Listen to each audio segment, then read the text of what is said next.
Praise the lord. ఈరోజు దేవుడు మనతో మాట్లాడుతున్న వాక్యము వాగ్దానము యెషయా గ్రంథం నుంచి 54వ అధ్యాయము 8వ వచనము.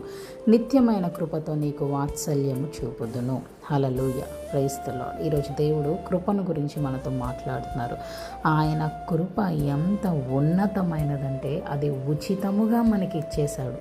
దేవుని కృప ఎంతో ఉచితంగా మనకి ఆయన కృపను ఇచ్చేశాడు. మరి ఒక్క క్షణము మీరు ఆలోచించండి.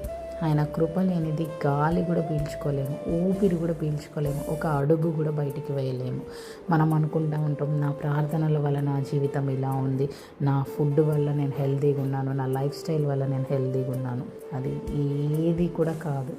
కేవలం ఆయన కృపను బట్టి మనం బ్రతికి ఉన్నాం. ఆయన కృపను బట్టి ఊపిరి పీల్చుకుంటున్నాం.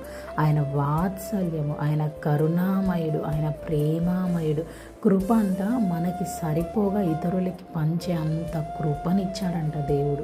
మరి యేసు ప్రభు వారు మానవ రూపంలో మరి ఈ లోకంలోనికి వచ్చి ఆయన సిలువలో రక్తాన్ని కార్చి ప్రతి పాపము నుండి, రోగము నుండి, శాపము నుండి ఈరోజు నిన్ను నన్ను విడిపించిన గొప్ప దేవుడు.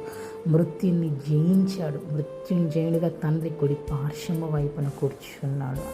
అంత గొప్ప దేవుడిని మనం కలిగి ఉన్నాం. Even though we are sinners, we are saved by his grace. ఆయన కృపను బట్టి మనందరం కూడా ప్రతి పాపము నుండి, రోగం నుండి విడిపించబడ్డాము. ఆయన కృప మన మీద ఉందండి.